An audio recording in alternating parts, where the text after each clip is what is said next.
کیوں؟ یہ کہہ رہے یہاں کے مرغے والے بھی مالدار ہیں، یہاں مرغے بیچنے والے بھی کٹے کے بندے جذبہ کرتے ہیں، جیسے بھی بیچے تو جائز ہے بھائی، شرط یہ ہے چوری کا نہ ہو، سمجھ رہے میری بات؟ تو مرغے والے بھی، ایک مرغے والے نے 11,000 دیے، دوسرے مرغے والے نے 5,000 دیے۔ یہ مرغے والے مجھے یاد آ رہے، اس لیے نہیں کہ آپ کھلاتے، عجیب مسئلہ ہے، فارم کا مرغا کھلاتا ہے، تقریب 50 سال پرانی والی چاہتا ہے، مرغا اتنا کمزور ہوگا چھری دیکھتی گر جاتا ہے نا؟ اتنے مضبوط مرغے ہیں جاوید بھائی، چھری گلے پر نہیں آتی کہ گر جایا کرتے۔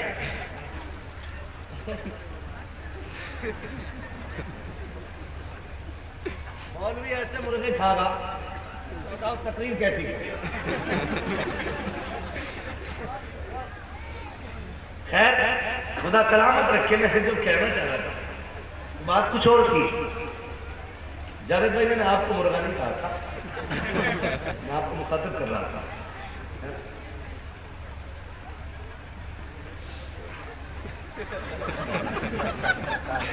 خدا سلامت رکھے، یہ مرغے والے انہوں نے بھی 11,000 دیے، میں نے پڑھا ہے اور بزرگوں سے سنا بھی ہے، جس زمین پہ قرآن کی تعلیم ہوتی ہے نا، اللہ اس علاقے کی زمین کو سونا بنا دیتا ہے۔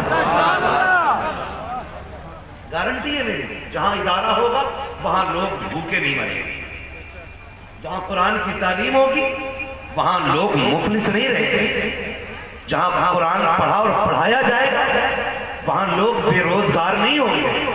شرط یہ ہے کہ قرآن سے پیار کرنے والے لوگ ہونے چاہیے۔ ابھی حضرت فرما رہے تھے اس علاقے میں کثرت سے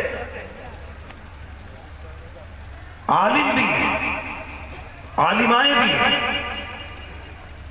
معلم بھی ہیں، معلمات بھی ہیں، تو میں سمجھ گیا تھا کہ ہاں لوگ قرآن سے پیار کرنے والے ہیں، اسی وجہ سے اللہ ان کی نسل میں علم والے پیدا فرما رہا ہے۔ اور خدا سلامت رکھے ان اداروں کی بڑی قربانی ہمارے ساتھ ہے۔ میں آپ سے کیا کہوں، آپ اتنے اچھے لوگ ہیں، آپ نے چند وقت کی روٹی دے کے میرے جیسے کتنوں کو بنایا ہو، آپ نے اس ادارے کے کندھے سے کندھا لگا کے میرے جیسے کتنے تیار کیے ہوں گے، کتنے آپ کے اس ادارے سے نکل کر کے گاؤں گاؤں شہر شہر جا کے لوگوں کو قرآن پڑھاتے ہوں گے، قرآن سکھاتے ہوں گے۔ آج جو یہ 10 پگڑی والے بیٹھے ہیں، ہو سکتا ہے کوئی کہے میرا بیٹا ہے، کوئی کہے میرا بھتیجا ہے، کوئی کہے میرا پوتا ہے، کوئی کہے میرا چچا ہے، کوئی کہے میرا لال ہے، مگر ہم فخر سے کہتے ہیں یہ لال بعد میں ہیں، مصطفیٰ کے دین کے وفادار پہلے بنائے گئے۔ یہ بڑی بات ہے، اور نصیب کی بات ہے، اللہ جسے یہ دولتوں سے نواز دے، جسے ان دولتوں سے نواز دے، یہ تو مقدر کی بات ہے، مقدر کی بات ہے۔ یہ ادارے چل رہے ہیں، ان اداروں نے ہمیں بہت کچھ دیا ہے۔ اگر آپ دیکھیں تو میں بات کروں تو تاج الشریعہ ادارے کی دین ہے، مفتی اعظم ادارے کی دین ہے، اعلیٰ حضرت مدرسوں کی دین ہے۔ ان مدرسوں نے بڑی بڑی دولتیں عطا کی ہیں، اور آج بھی یہ ادارے ہمارے تحفظ میں کھڑے ہیں۔ آج دنیا کفر یہ چاہتی ہے کہ یہ مدرسے مٹ جائیں اور ان مدرسوں کا نام و نشان ختم ہو جائے۔ آپ جانتے ہیں کیوں؟ کیونکہ ڈر ہے دنیا کفر کو، انہیں پتا ہے کہ فضل حق خیر آبادی اسی کی گود سے نکلتے ہیں۔ کون فضل حق خیر آبادی؟ آج تو حیرت ہوتی، ہم یہ بات کہتے ہیں کہ سبھی کا خون ہے شامل یہاں کی مٹی میں، کسی کے باپ کا ڈر کے بیٹھے کیا؟ ڈر لگ رہا گھر چلے جائیں گے۔ مشتاق بھائی کدھر ہے؟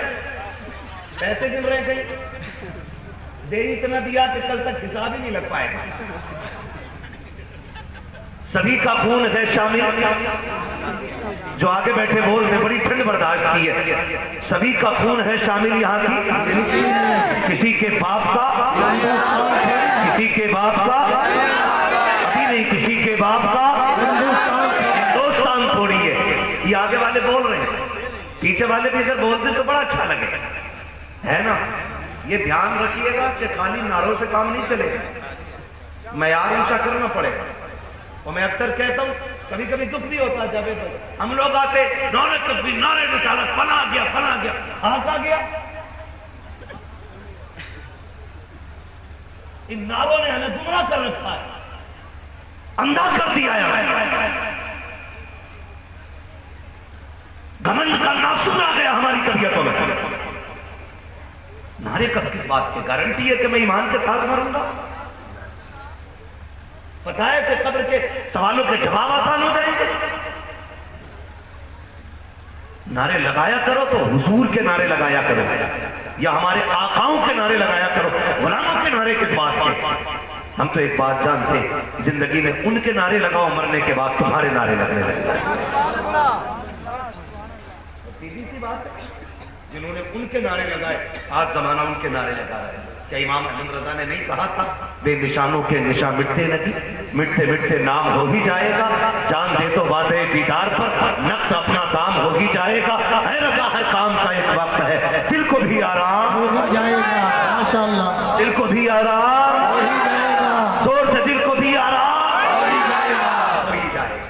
ٹھیک ہے جی، اللہ سلامت رکھے۔ تو تھوڑا سا یہ جو ہم نے بت بنا رکھے ہیں نا، بت طبیعتوں کے بت، عادتوں کے بت، جب تک کرسی تاج والی نہ ہو نا، میرا مولی نہیں بنتا تقریر میں۔ میں اس کرسی کے لائق تھا، کم سے کم تاج والی کرسی دیتے۔ شکر ادا کریں آج یہ کرسی مل بھی گئی۔ میرے حضور نے تو طائف میں پیدل چل کے سفر کر کے اور کھڑے ہو کے زمین پہ خطبہ دیا تھا۔ آج ہم آتے، یہ علماء احترام کرتے، آپ آگے بڑھ کے ہاتھ ملاتے، کوئی گلے میں ہاتھ ڈالتا، کوئی ہاتھ چومتا، اتنی بڑی نعمت ہے، اور اس کے بعد بھی نہیں طبیعت ناساز ہے۔ ناساز کی تو گھر رہتا، اور جب آئے یہ تو بول کیوں رہا ہے؟ یہ نہیں ہونا چاہیے، بالکل باہر نکلے، باہر دکھاوا نہیں ہونا چاہیے، کھل کے باہر آئیں اور کھل کے دین کا کام کریں۔ اللہ رزاق ہے، وہی روزی کا مالک ہے اور وہی زندگیوں کا مالک ہے۔ جتنی لکھ دی ہے اتنی ملنی ہے، چاہے وہ زندگی ہو چاہے وہ بولے وہ اللہ جو لکھ دیا اللہ نے وہی ہونا ہے۔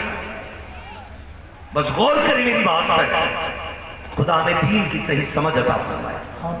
ہم نکلیں مجسموں سے تکبر کی۔ ایک جگہ بیٹھے ہوئے تھے، ایک ساتھ کہنے لگے نہیں یہ کھانا جو ہے نا مجھے مزہ نہیں آیا۔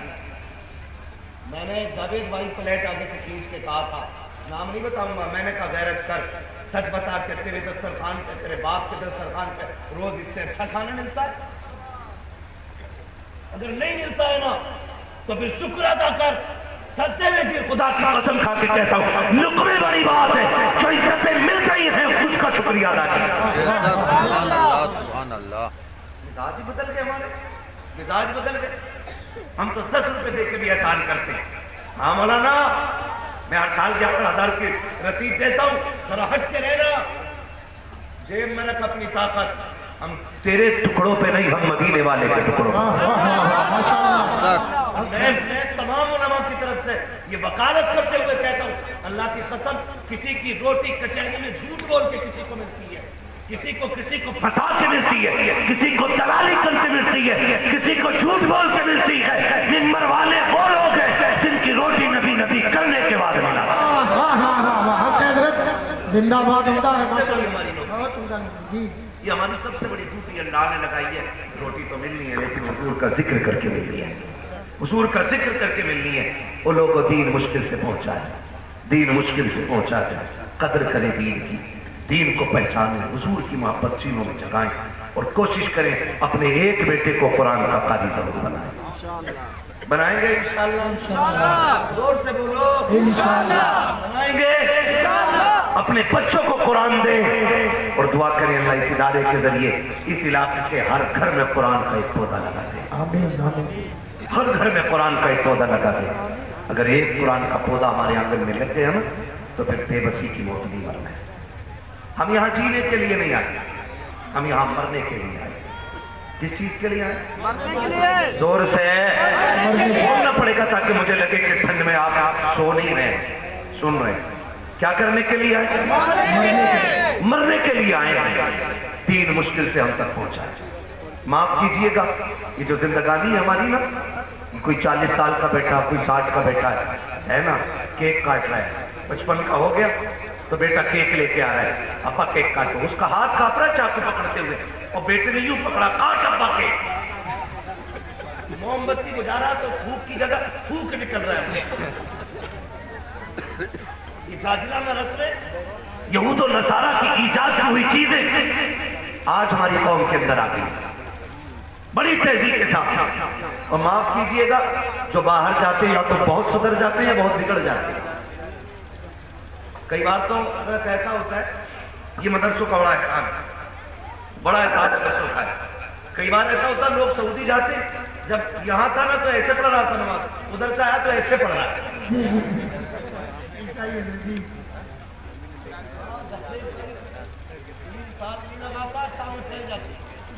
اور یہاں کے اکیلا 2 کی جگہ کر رہا ہے.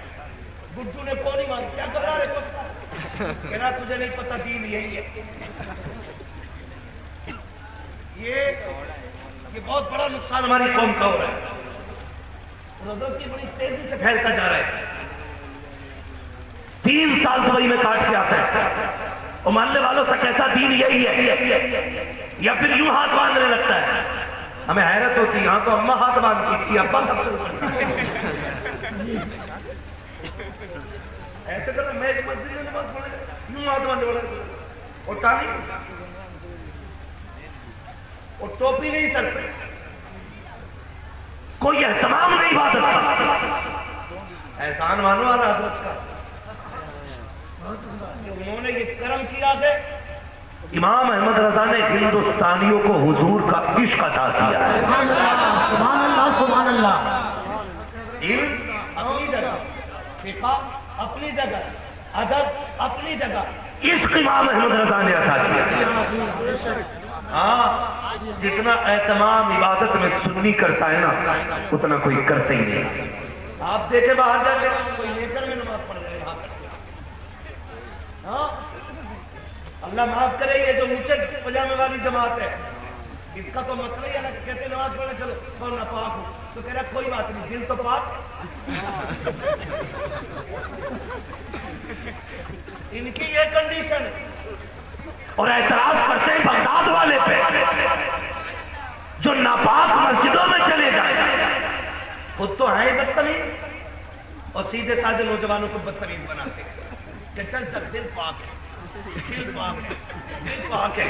بدن ناپاک ہے تو کیا ہوا, غیرت نہیں آتی تجھے؟ انہیں بھی ناپاک سمجھ رہے. حالات دیکھیں, دبئی جا رہا, ٹانگیں پھیلا کے کھڑا ہو گیا. آج قوم پریشان ہے. کوئی کہتا ہے کہ ہم نے دیکھا کہ نوجوان انجینئر کا نام لے رکھے ہیں, کچھ نوجوان انجینئر کی باتوں میں آ گئے ہیں. بتاؤ تو صحیح, جب یہ علماء موجود ہیں تو علم پلمبر سے سیکھنے کی ضرورت کیا ہے؟ جب یہ علم والے موجود ہیں تو میکینک سے علم سیکھنے کی ضرورت کیا ہے؟ میرے عزیز, اگر ہمیں صوفے کی ضرورت ہوتی ہے, شاندار کاریگر تلاش کرتے ہو, بلڈنگ بناتے ہو, عالیشان انجینئر تلاش کرتے ہو, اگر تم گھر کے اندر پینٹ کراتے ہو, اچھا پینٹر تلاش کرتے ہو تاکہ یہ مکان اچھا رہے, مکان کی فٹنس اچھی رہے, اگر ان سب چیزوں کے لیے آپ اعلیٰ معیار کا مستری تلاش کرتے ہو تو علم کسی ٹی وی والے سے کیوں سیکھتے ہو؟ ایک بڑا عالم تلاش کرو, اور اس بڑے عالم کو امام احمد رضا خان کہا. واہ, نعرہ تکبیر, نعرہ رسالت, مسلک اعلی حضرت, عشق و محبت, عشق و محبت, شہنشاہ بغداد کانفرنس. کہو تم دا حضور مفتی صاحب قبلہ.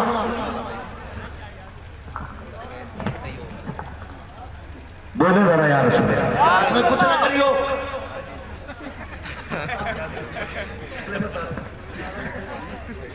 جو ہے سارے لوگوں کی, جی ماشاءاللہ, ذرا کہہ دیں یا رسول اللہ, یا رسول اللہ. انجینئر نوجوان پہرے پہرے ادھر آ کے کہہ رہا دین تو مجھے نا بس دبئی میں پتہ چلا, اصل تو یہی ہے, حضور ایسی ٹانگیں پھیلوا کے نماز پڑھواتے تھے سب سے. آ کے کہہ رہا ہے جانتے ہو یہ کون جاہل لوگ ہیں؟ یہ وہ جاہل لوگ ہیں کہ جنہوں نے کبھی مدرسے میں 8 دن نہیں گزارے. میں قسم کھا کے کہتا ہوں جاؤ 8 دن کے لیے اپنا بچہ مدرسے میں ڈال دو. اس نے اگر 8 دن مدرسے کی دال کھا لی نا تو وہ دنیا گھوم آئے گا لیکن کسی بدعقیدہ کی باتوں میں نہیں آ سکتا. یہ مدرسے کی اتنی بڑی برکت ہوتی ہے لیکن یہ ان کے بچے ہیں حضرات جو یہ کہتے تھے علماء سے دور رہنا, مولویوں سے دور رہنا. یہ پرانے 1400 سال پرانی باتیں بتاتے ہیں. دنیا چاند پہ چلی گئی ہے تو سن کر دے بڑا اپنے بیٹے کو جتنا چاہے سائنس. ہم نے اس نبی کا کلمہ پڑھا ہے جس نے بچپن میں چاند کو کھلونا بنا کے دکھایا, جس نے بچپن میں چاند کا کھلونا بنایا, جس نے انگلی اٹھائی تھی تو سورج پلٹا دیا تھا. ہاں ہمیں ہٹکے میں لے رہا ہے, ہم کمزور ہیں. ہمارا نبی وہ ہے اگر اشارہ کرتے تو درخت چلنے پہ مجبور ہو جاتے ہیں, اگر بولتے تو پتھر بولنے لگتے ہیں. ہمیں کمزور نہ سمجھیے گا, ہمیں لاوارث نہ سمجھیے گا. خدا کی قسم ہم وہ وارث رکھتے ہیں, وہ وارث رکھتے ہیں جو بول دیتا ہے تو خدا اس کی زبان کے صدقے میں قبلے بدل دیا کرتا. سبحان اللہ. ہم ہی لوگ نا تھوڑے سے آپس میں ایک دوسرے کو کمزور کرنے میں ایک دوسرے کے معاون رہے. کہہ رہا مجبور ہوں, لاچار ہوں, بے کس. اسٹیج سے کہہ رہا ہے کس نے کہا تو لاچار ہے؟ کس نے کہا تیرے سے بڑا چارہ کس کے پاس ہے؟ بتانا بتانا کیوں لاچار اپنے آپ کو کہہ رہے ہو؟ نہیں کبھی کبھی ہوتا نا اللہ بھیج دے صلاح الدین ایوبی کو, اللہ بھیج دے محمد بن قاسم کو. ارے بھیجنے کو کیوں کہتے ہو؟ کبھی یہ بھی کہو نا اللہ مجھے صلاح الدین بنا دے. کبھی خود بھی بننے کی سوچو, خود بھی سوچو. عجیب منظر ہے, مزار پہ جا کر تو کہہ رہا بابا نوٹ رکھیں 10 کرا دو. 3 منزل بن گیا, پرمیشن نہیں ہو رہی ہے, 4تھی کی کرا دو. بابا سے میں نے بہت مانگا, خوب دیا بابا نے, سب خوب دیا. میں کہتا ہوں کبھی یہ بھی جاتے کہ مزار والے دعا کر جیسے رب نے تجھے اپنا ولی بنایا کہ مجھے بھی اپنا ولی بنایا. تھوڑا کیوں مانگ رہے ہو؟ اس چوکھٹ سے اتنا ملتا, منگتوں کا ہاتھ اٹھتے ہی داتا کی دین تھی, توری قبول ورز میں بس ہاتھ بھر کی ہے. مانگیں گے مانگے جائیں گے, منہ مانگی پائیں گے, سرکار میں نہ لاہے نہ حاجت اگر کی ہے. تو کمی کوئی نہیں, کمی کوئی نہیں. تو ہمیں جو مانگنا ہے نا میرے عزیز, تھوڑا نہیں مانگنا, تھوڑا نہیں مانگنا. میں کیوں کہوں مجھ کو یہ آتا ہو وہ آتا ہو, وہ دیجئے جس سے میرے گھر بھر کا بھلا ہو, وہ دیجئے جس سے میرے گھر بھر کا بھلا ہو. منگتا تو ہے منگتا, کوئی شاہوں میں دکھا دو جس کو میرے سرکار سے ٹکڑا نہ ملا ہو, جس کو میرے سرکار سے ٹکڑا نہ ملا ہو. منگتا تو ہے منگتا, کوئی شاہوں میں دکھا دو جس کو میرے سرکار سے ٹکڑا نہ ملا ہو. اور سخاوت ایسی کون دیتا کہ دینے کو منہ چاہیے, دینے والا ہے سچا ہمارا نبی. بہت عمدہ ماشاءاللہ. کیجئے گا. ہم نے مزاروں پہ جا کے گاڑیاں مانگی, ہم نے مزاروں پہ جا کے بلڈنگیں مانگی, ہم نے مزاروں پہ جا کر کے ترقیاں مانگی. کاش اللہ کی قربت مانگ لیتے, کاش حضور کا دین مانگا ہوتا مزاروں پہ. میں سلام کرتا ہوں, ہم نے 70 سالوں میں کلش اور گنبد بنانے کے علاوہ کچھ نہیں کیا. معاف کیجئے گا, کلش اور گنبد بنانے کے علاوہ ہم نے 70 سالوں میں کچھ بھی نہیں کیا. میں کانگریس کے کارڈیکال کی بات نہیں کر رہا ہوں, بی جے پی کی نہیں, بسپا سپا کی نہیں, میں تو اپنی قوم کی بات کر رہا ہوں. 70 سالوں میں ہم نے کیا کیا؟ بہت غور سے میری بات سنیے گا, میرے عقیدے پہ کوئی انگلی نہ اٹھائے. اگر شک ہو تو کمرے پہ آ جائے, غزل میں آئے تو مطلع میں کام کر دیں گے, ہمیں جگایا تو نیندیں حرام کر دیں گے. میری بات سنیے گا جو میں کہنا چاہ رہا ہوں. خدا آپ کو سلامت رکھے. 70 سالوں میں کیا کیا, آج رونا پڑ رہا ہے, آج رونا پڑ رہا ہے. آج کنڈیشن یہ ہے کہ ہمارے بچوں کی تعلیم کے لیے اچھے کالجز نہیں ہے ہی نہیں. یہ تو آپ جیسے لوگ, میں کہتا ہوں جو قوم ہر سال اپنے علاقے میں 3 کورسوں میں 35 لاکھ خرچ کر لے, تو کیا اسی طرح کی ہر قوم اپنے علاقے کے اندر, ہماری قوم ہر علاقے میں ادارے نہیں چلا سکتی تھی؟ بولو سارے بولے. کیا کروں, میرا وقت ہی ایسا ملا کہ جب سننے کا نہیں سونے کا ٹائم ہے. اور رات اتنی ٹھنڈی پڑ گئی ہے کہ طبیعتوں پہ سردی غالب آ گئی ہے. چلا سکتے تھے کہ نہیں؟ بولو. لیکن بھلا وہ ان مزاروں کے مجاوروں کا، انہوں نے بھی بچوں کو پڑھانے کی کوشش ہی نہیں کی. میں ان سجادوں کو مبارکباد پیش کرتا ہوں جنہوں نے سب کچھ ہوتے ہوئے اپنے بچوں کو دین دیا. ورنہ حضرت ہوا یہ کہ کئی خانقاہوں میں جسے ملے یوں وہ کرے کیوں. پوری زندگی بیٹا تاش کھیلتا رہا، اور جب ابا مر گیا بعد میں داڑھی رکھ کے کہہ رہا تیرے عشق کی انتہا چاہتا میری سادگی دے کیا چاہتا. ابا نا مجنوں کہاں اڑ گئے؟ معلوم ہوا کیا یہ؟ جب دیکھا نا چھوٹا بچہ تھا نکلا، لوگوں نے جوتے اٹھا لیے. انہوں نے سوچا جب جوتے یوں اٹھے تو ہمارا ساتھ دان کھا کے کیا کریں. سن رہے جوتے کبھی بھی اٹھ سکتے ہیں، لیکن بغداد والے کی شان دیکھو. خدا کی قسم جوتے نہیں، خاک اگر پلکوں پہ اٹھوانی ہے تو پھر حضور کے دین کے قریب ہونا پڑے.